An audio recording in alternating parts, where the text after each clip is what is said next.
You can read every tip, take every course, and memorize every riding theory in the book. But if you're not actually practicing the right things, none of it means squat. See, most riders plateau not because they stop learning, but because they stop training. They ride the same way, on the same roads, with the same habits year after year, thinking more miles equals more skill. It doesn't. If you want to ride smoother, faster, safer, and more in control, you need deliberate practice. And the best part, you don't need to hit the track or spend hours doing drills. Just 15 focused minutes at a time, even during a normal ride, can completely change how your bike feels underneath you. So today we're going to go over 12 things you can actually practice. No cones, no pressure, no parking lots required. Just you, your bike, and a little intention. Let's ride. Number 1. Trail braking into corners, safely on a curve. Most riders treat braking like flipping a switch. Either you're slowing down or you're not. But if you want to seriously sharpen your cornering, it's time to blur that line. Trail braking is the art of keeping light brake pressure into the first part of the turn, not slamming them, not panic stopping, just easing off the front brake gradually as you lean. Why? Because it lets you adjust your line mid-corner. You enter a bit hot, brake a little longer, corner tightens up. You are already loaded on the front tire and ready to pivot. It gives you more control, not less. Now this isn't something you should practice on blind canyon hairpins with gravel and deer waiting to ruin your day. Pick an open back road with a wide curve and good visibility. Approach it normally, but instead of releasing the brake before the turn, carry a light squeeze into the corner, just enough to feel the front suspension compress slightly. Then, smoothly trail off as your lean increases. You'll feel the front tire dig in, the chassis settle, and your confidence grow. It's like unlocking a hidden level of comfort. Most importantly, when a real-world corner surprises you, trail braking keeps your options open. Number 2. Standing on the pegs, off-road or street. Now, you might think standing on your pegs is just for motocross bros or ADV guys covered in dust and GoPros. But it's way more useful than that. Learning to ride standing, even for a few seconds, gives you something most riders never develop. True control over weight transfer and surface feedback. When you're sitting, your butt's doing the sensing. When you're standing, your legs and core take over. You feel what the bike feels. Bumps, slide, weight shift, all in real time. That's gold if you ride on rough pavement, metal grates, dirt roads, or even just pothole-ridden city streets. Start by practicing the transition, from sitting to standing and back, smoothly and without yanking the bars. Then ride short, straight stretches standing up, maybe a quiet alley, a farm road, or a deserted parking lot. Focus on staying light on the bars, knees slightly bent, and your weight over the pegs, not the seat. Keep your eyes up and your arms relax. You'll quickly notice the difference. Your bike feels less like a machine and more like an extension of your body. That's not just for dirt. Makes long rides easier, helps avoid fatigue, and gives you another tool when the road gets weird. Number 3. Clutchless upshifting and downshifting. The smooth way. This one sounds like a stunt at first, but it's actually one of the smoothest, most mechanical, sympathy-friendly things you can master, if you do it right. Clutchless shifting isn't about showing off. It's about refining your timing, throttle control, and understanding how your bike behaves under load. Let's start with the upshift. You're rolling along in second. As the revs climb, you apply a tiny bit of upward pressure on the shifter. Then, just for a split second, you back off the throttle. Not a full chop, just a breath. That moment of reduced torque unloads the transmission and the gear clicks in smooth as silk. No clutch, no drama. Now, for the downshift, this is trickier. It's all about matching revs. As you roll off the throttle and apply a bit of downward pressure on the shifter, Give a quick blip to bring the revs up before the gear engages. If you mistime it, it'll feel jerky. But when you get it right, magic. Why practice this? Because it trains your hand and foot to work in perfect sync. It makes you smoother in traffic, more efficient on twisty roads, and more in tune with your bike overall. Don't force it. Just practice on empty stretches where you can feel the rhythm. You'll never shift the same again. Number 4. Identifying and adjusting body posture in real turns. You've probably heard that your body position matters in corners. But unless you ride on a racetrack with a coach yelling in your headset, chances are nobody ever taught you what the right posture feels like or how to adjust it in real time. That's where this little drill comes in. Find a stretch of road you ride often. Something with a few nice predictable curves. Nothing blind or fast. This isn't a speed run. It's a posture lab. As you enter each turn, deliberately experiment with how your body moves. Start with head placement. Are you looking into the turn far enough or just a few feet in front of you? Shift your shoulders slightly toward the inside of the curve. Drop your inside elbow a bit. Let your inside knee hover off the tank. Not flailing, just relaxed. Feel how each tweak changes the way your bike reacts. What's the point? Awareness. You're learning how posture affects balance, grip, and confidence. It's not about hanging off like Rossi. It's about subtle cues that make your ride feel planted instead of sketchy. You'll discover which position feels best for your riding style and your bike. Do this on your way home once a week. Over time, your body naturally adopts a more stable, confident posture without you thinking about it. Number 5. Downhill braking and line control. Most riders spend their time carving up twisties on level ground or uphill runs where the engine braking does half the work. But downhill, that's where things get tricky and where real control shows up. Downhill braking challenges everything you thought you knew. Gravity isn't your friend here. Your weight shifts forward faster, your front brake becomes extra sensitive, and your rear gets squirrely if you're not balanced. Which means, if you never practice this, your first real emergency on a slope might end with a locked wheel or a missed corner. Find a gradual but twisty downhill road, not steep enough to be dangerous, but enough to feel the grade. As you descend, work on smooth front braking while keeping a light rear touch to stabilize the chassis. Don't slam the brakes.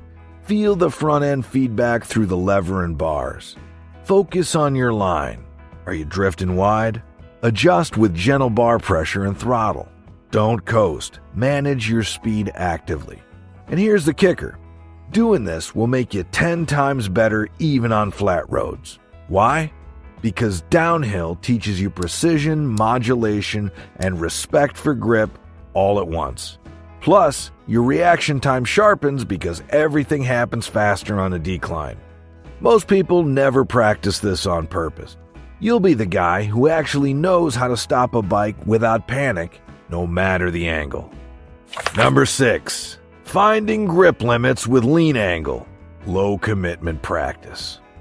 You don't need to drag a knee or do track days to improve your cornering. What you really need is to understand where the grip lives and how to feel it before you lose it. And that can be done safely, subtly, and without even looking like a squid. Here's how. Find a roundabout, a wide empty curve, or even a quiet on-ramp that you know like the back of your hand. Then, run laps. Start at a normal lean angle, and every lap, increase it just a hair. Not speed, just lean. Focus on feedback.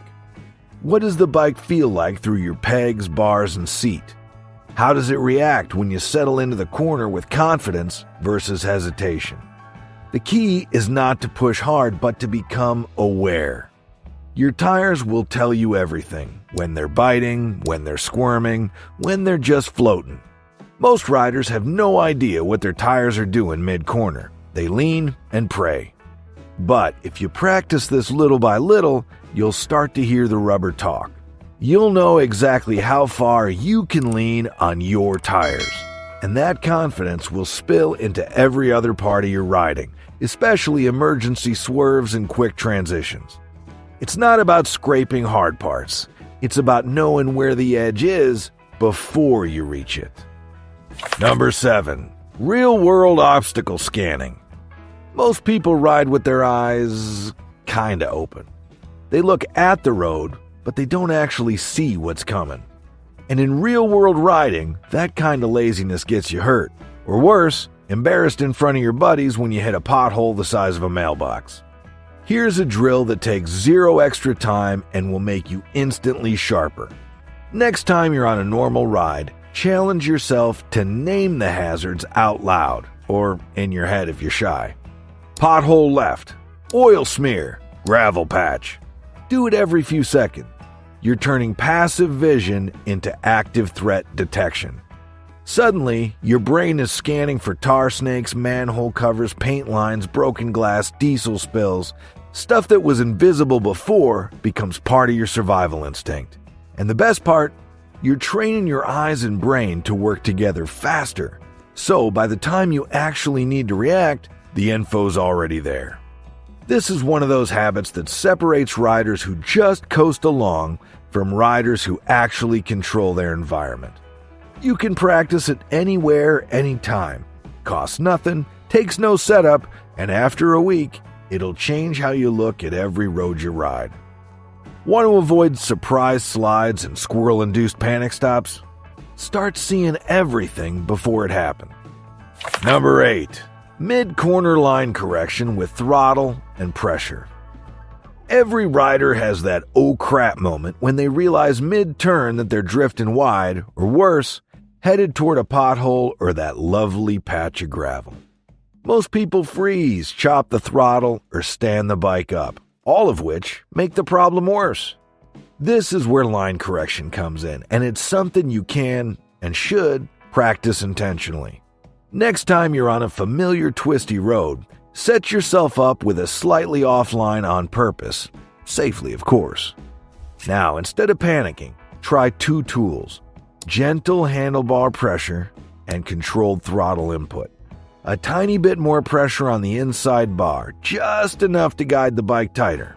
At the same time, smoothly roll on a little throttle, not a twist, just enough to settle the chassis and bring the bike in line.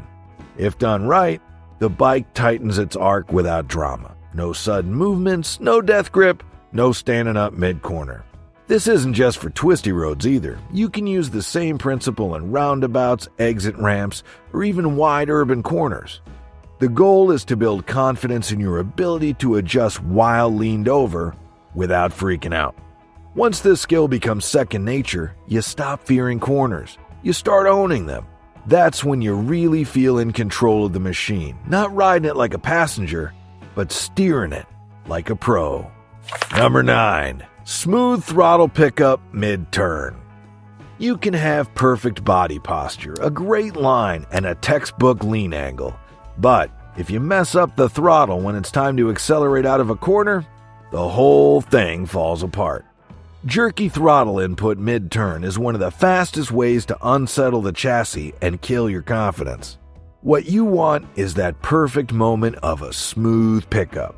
Not a lurch, not a delay, just a gentle roll-on right as the bike finishes rotating and starts to stand up. That's where grip is strongest and stability returns. But unless you practice it deliberately, most riders either roll on too soon or wait too long.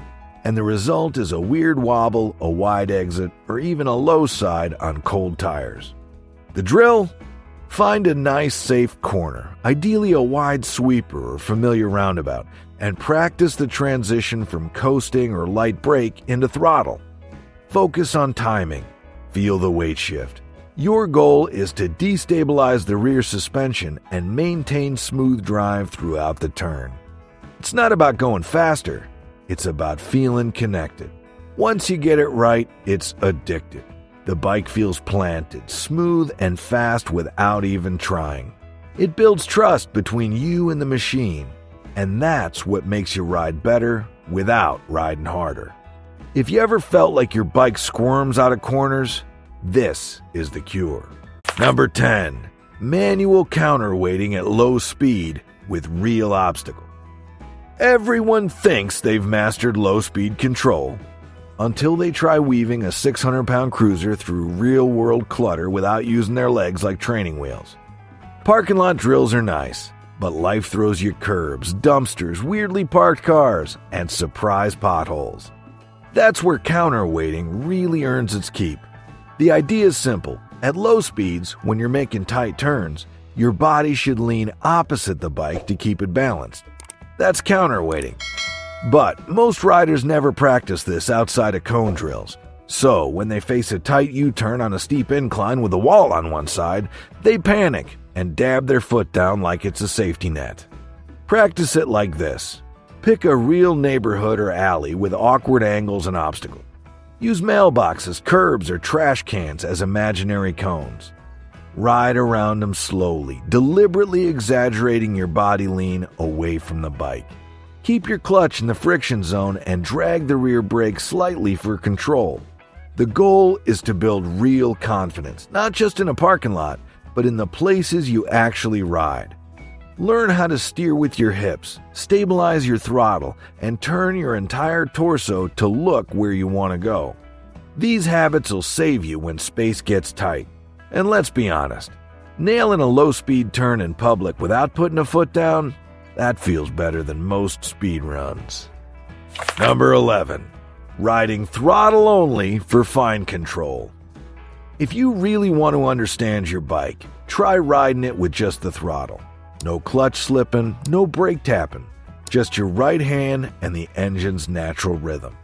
It's harder than it sounds, and it'll teach you more about smoothness and control than 100 YouTube tutorials. Find a quiet stretch of road, ideally with a few gentle curves or elevation changes. The goal isn't speed, it's feel. Keep your hands off the brakes and don't touch the clutch once you're moving. Use only your throttle to modulate speed and control your roll. You'll notice immediately if you've been riding too jerky without realizing it. This practice forces you to pay attention to engine braking, weight transfer, and throttle input. You'll start anticipating how the bike slows down on its own and where you need to gently roll on to stay balanced. That anticipation builds finesse. Why does this matter? Because when you ride in traffic, or in the rain, or around pedestrians, that finesse makes you safer. No more abrupt stops or awkward lunges forward. You'll glide through situations with precision and flow. And that's what separates decent riders from great ones. It's not flashy, it's not dramatic, but throttle-only drills teach you to be one with your bike. And that's the entire point. Number 12. Practicing escape routes at red lights. Most riders treat red lights as rest stops, but for smart riders, they're mini war games. If a distracted driver barrels up behind you, what's your move? Waiting and hoping isn't a plan. Practicing escape routes is. Every time you pull up to a red light, take 5 seconds to scan your surroundings. Is there a gap between cars? A shoulder to bolt onto? A driveway or crosswalk you could shoot through if someone doesn't stop? Make it a habit. Don't just sit between bumpers like a target. Angle your bike slightly to one side with an open path in mind. You don't have to actually escape, of course, but visualizing it every single time builds a mental reflex. It trains your eyes to look for space, not just danger. And, in a panic moment, your brain won't freeze. It'll already know where to go. Bonus points if you practice executing that escape slowly when no one's around. Ease into the shoulder, roll into the gap. Feel how the bars respond under pressure. It's not paranoia, it's insurance. Being a great rider isn't just about lean angle or speed. It's about preparation. Red lights are where cars check out. That's where you stay sharp.